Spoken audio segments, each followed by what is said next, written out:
ಶ್ರೀಕೃಷ್ಣಾಯ ನಮಃ. ವಸುದೇವಸುತಂ ದೇವಂ ಕಂಸಚಾಣೂರಮರ್ದನಂ ದೇವಕೀ ಪರಮಾನಂದಂ ಕೃಷ್ಣಂ ವಂದೇ ಜಗದ್ಗುರುಂ.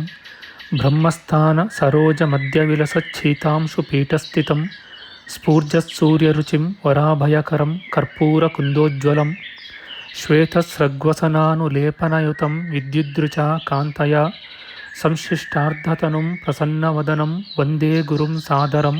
ಶ್ರೀಗುರುಭ್ಯೋ ನಮಃ. ಲಂಬೋದರಂ ಪರಮಸುಂದರಮೇಕದಂತಂ ರಕ್ತಾಂಬರಂ ತ್ರಿನಯನಂ ಪರಮಂ ಪವಿತ್ರಂ ಉದ್ಯದ್ದಿವಾಕರಕರೋಜ್ವಲಕಾಯಕಾಂತಂ ವಿಘ್ನೇಶ್ವರಂ ಸಕಲವಿಘ್ನಹರಂ ನಮಾಮಿ.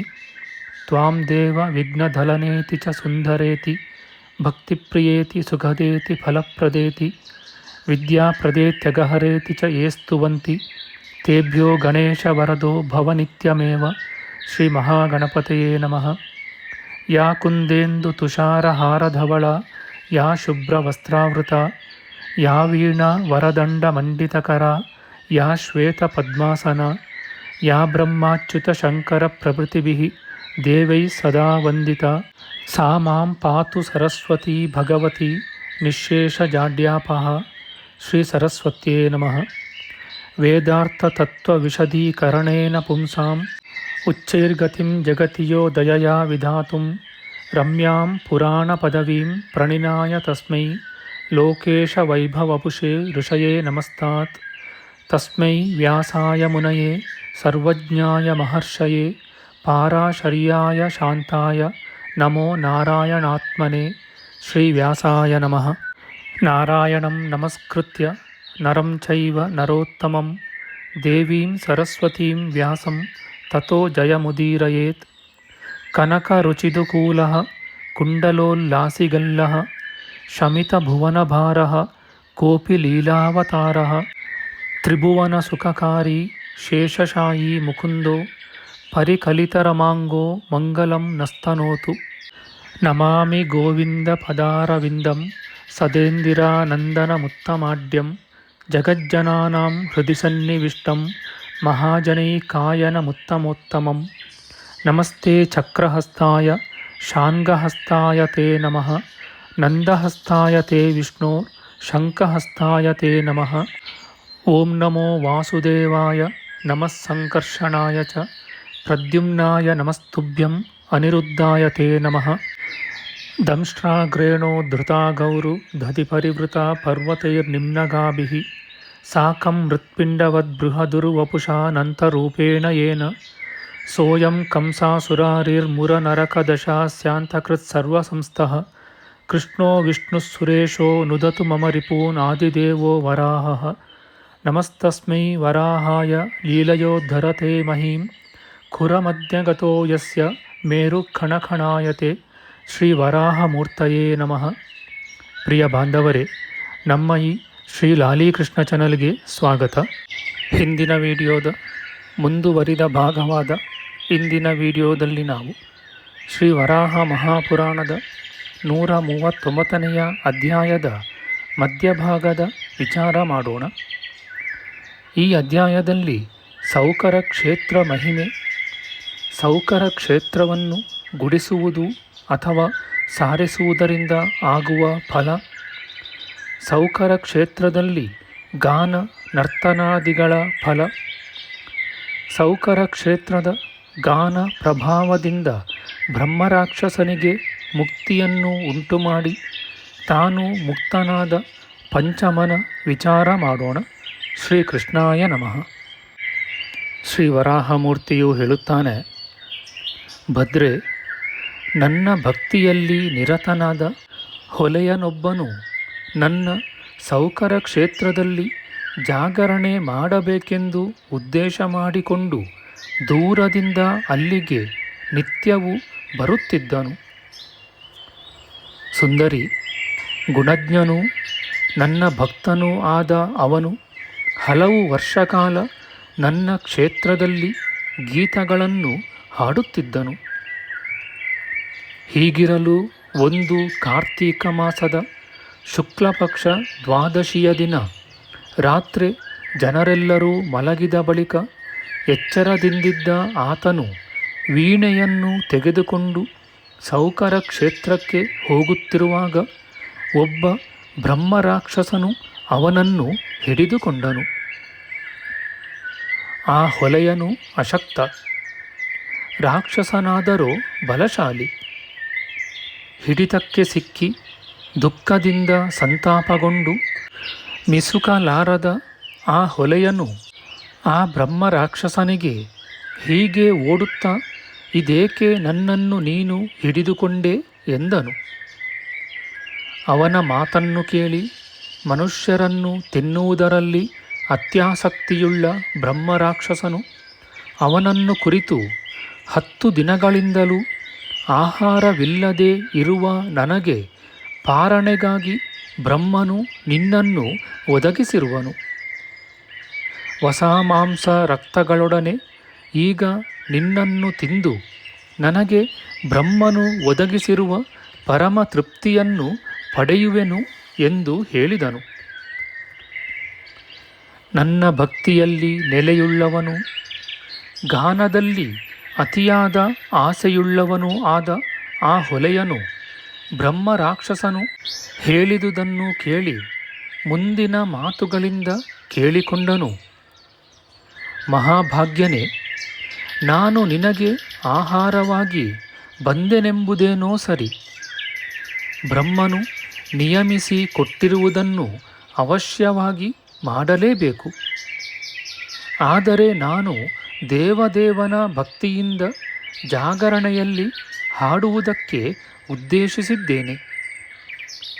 ರಾಕ್ಷಸನೇ, ವಿಷ್ಣುವಿನ ಸಂತೋಷಕ್ಕಾಗಿ ನಾನು ವ್ರತವನ್ನು ಹಿಡಿದಿರುವುದರಿಂದ ಸೌಕರ ಕ್ಷೇತ್ರಕ್ಕೆ ಹೋಗಿ ಜಾಗರಣೆಯನ್ನು ಮಾಡಿ ಅಲ್ಲಿಂದ ಹಿಂತಿರುಗಿ ಬಂದ ಬಳಿಕ ಬೇಕಾದರೆ ನನ್ನನ್ನು ತಿನ್ನು.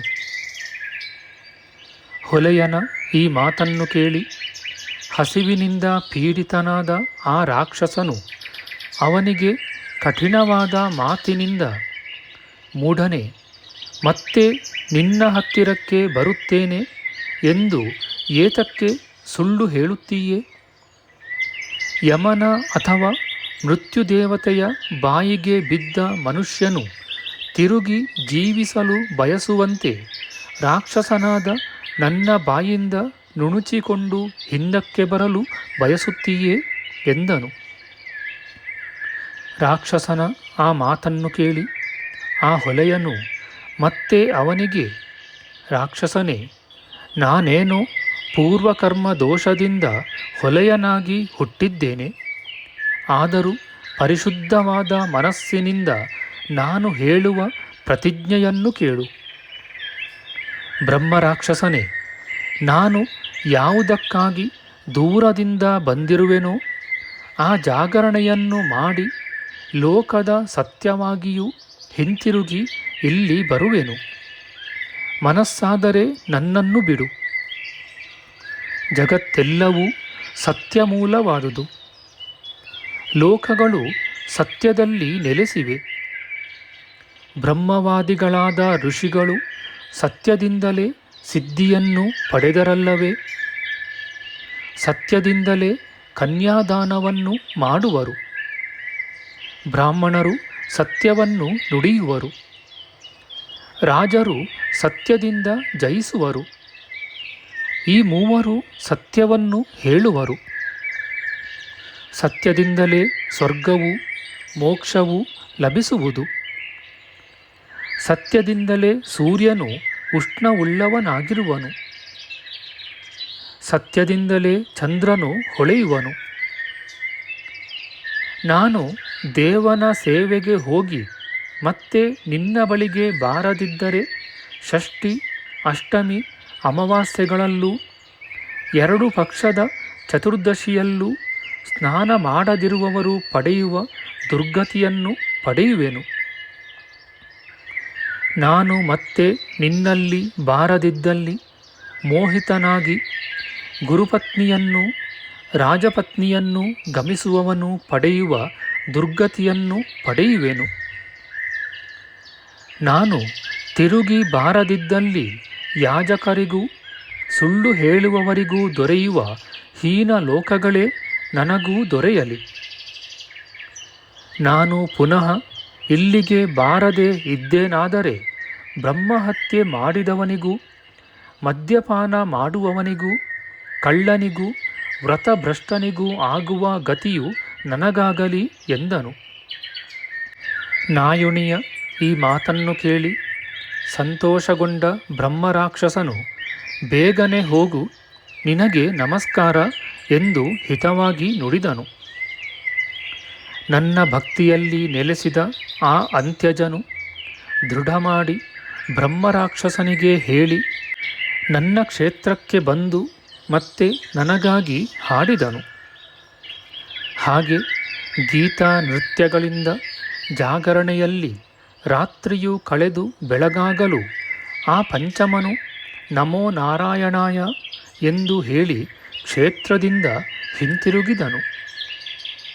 ಅಷ್ಟರಲ್ಲಿಯೇ ಒಬ್ಬ ಮನುಷ್ಯನು ಬೇಗನೆ ಬಂದು ಅವನೆದುರಿಗೆ ನಿಂದು ರಾಕ್ಷಸನೆಡೆಗೆ ಹೋಗಲು ನಿಶ್ಚಯಿಸಿದ್ದ ಅವನಿಗೆ ಇಂಪಾದ ಮಾತಿನಿಂದ, ಸಾಧು, ತ್ವರೆಯಿಂದ ಎಲ್ಲಿಗೆ ಹೋಗುತ್ತೀಯೇ?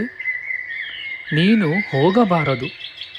ಅವನನ್ನು ರಾಕ್ಷಸ ರಾಜನೆಂದೆಣಿಸಿ ಅವನಿಗಾಗಿ ಸಾಯಬೇಡ ಎಂದನು. ಆ ಮನುಷ್ಯನ ಮಾತನ್ನು ಕೇಳಿ ಪಂಚಮನು, ನನ್ನನ್ನು ತಿನ್ನುತ್ತಿದ್ದ ರಾಕ್ಷಸನಲ್ಲಿ ನಾನು ಹಿಂದೆ ಪ್ರತಿಜ್ಞೆ ಮಾಡಿದ್ದೇನೆ.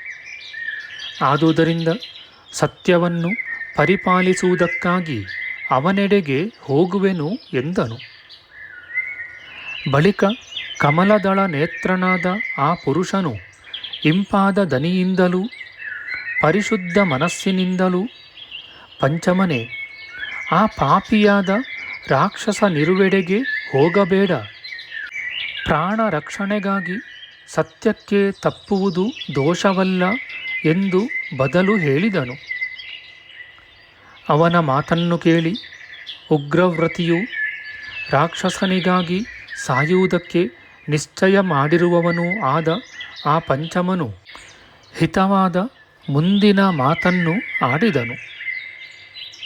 ನೀನು ಹೇಳುವಂತೆ ನಾನು ಮಾಡೆನು. ನಾನು ಸತ್ಯಕ್ಕೆ ಲೋಪ ಮಾಡಲಾರೆನು. ಇದು ನನ್ನ ನಿಜವಾದ ವ್ರತ. ಲೋಕವೆಲ್ಲವೂ ಸತ್ಯ ಮೂಲವಾದುದು. ಕುಲವು ಸತ್ಯದಲ್ಲಿ ನಿಂತಿದೆ. ಸತ್ಯವೇ ಅತ್ಯುತ್ತಮವಾದ ಧರ್ಮ. ಆತ್ಮನು ಸತ್ಯದಲ್ಲಿ ನೆಲೆಸಿರುವನು.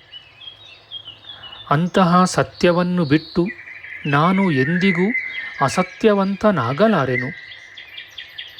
ನಾನು ಸುಳ್ಳನ್ನು ಅನುಸರಿಸಲಾರೆನು. ಅಪ್ಪ, ಹೊರಡು, ನಿನಗೆ ನಮಸ್ಕಾರ. ಹೀಗೆ ಹೇಳಿ ಯಾವಾಗಲೂ ಸತ್ಯವ್ರತದಲ್ಲಿರುವ ಆ ಪಂಚಮನು ಬ್ರಹ್ಮರಾಕ್ಷಸನ ಹತ್ತಿರಕ್ಕೆ ಬಂದು ಗೌರವದಿಂದ ಬ್ರಹ್ಮರಾಕ್ಷಸನ ಜೊತೆ ಮಾತನಾಡಿದನು. ನಮ್ಮ ಮುಂದಿನ ವಿಡಿಯೋದಲ್ಲಿ ನಾವು ಶ್ರೀ ವರಾಹ ಮಹಾಪುರಾಣದ 139ನೆಯ ಅಧ್ಯಾಯದ ಉತ್ತರ ಭಾಗದ ವಿಚಾರ ಮಾಡೋಣ. ಆಧ್ಯಾತ್ಮಿಕ ಚರ್ಚೆ ಮತ್ತು ವಿಚಾರ ವಿನಿಮಯಕ್ಕಾಗಿ ಶುರು ಮಾಡಿದ ಈ ಚಾನೆಲ್ನಲ್ಲಿ ನಾವು ಅಪ್ಲೋಡ್ ಮಾಡುವ ಎಲ್ಲ ವಿಡಿಯೋಗಳನ್ನು ಸಂಪೂರ್ಣವಾಗಿ ನೋಡಿ ನಿಮ್ಮ ಸಲಹೆಗಳನ್ನು ಕಮೆಂಟ್ ಬಾಕ್ಸ್ನಲ್ಲಿ ಬರೆಯಿರಿ. ದಯವಿಟ್ಟು ಈ ಚಾನಲ್ಗೆ ಸಬ್ಸ್ಕ್ರೈಬ್ ಮಾಡಿ ಹಾಗೂ ಬೆಲ್ ಬಟನ್ ಒತ್ತಿ ನಾವು ಹಾಕುವ ಎಲ್ಲ ವಿಡಿಯೋಗಳನ್ನು ನೋಡಿ ಪ್ರೋತ್ಸಾಹಿಸಿ. ಕೃಷ್ಣಂ ನಾರಾಯಣಂ ವಂದೇ ಕೃಷ್ಣಂ ವಂದೇ ವ್ರಜಪ್ರಿಯಂ ಕೃಷ್ಣಂ ದ್ವೈಪಾಯನಂ ವಂದೇ ಕೃಷ್ಣಂ ವಂದೇ ಪೃಥಾಸುತಂ. ಶ್ರೀಕೃಷ್ಣಾಯ ನಮಃ.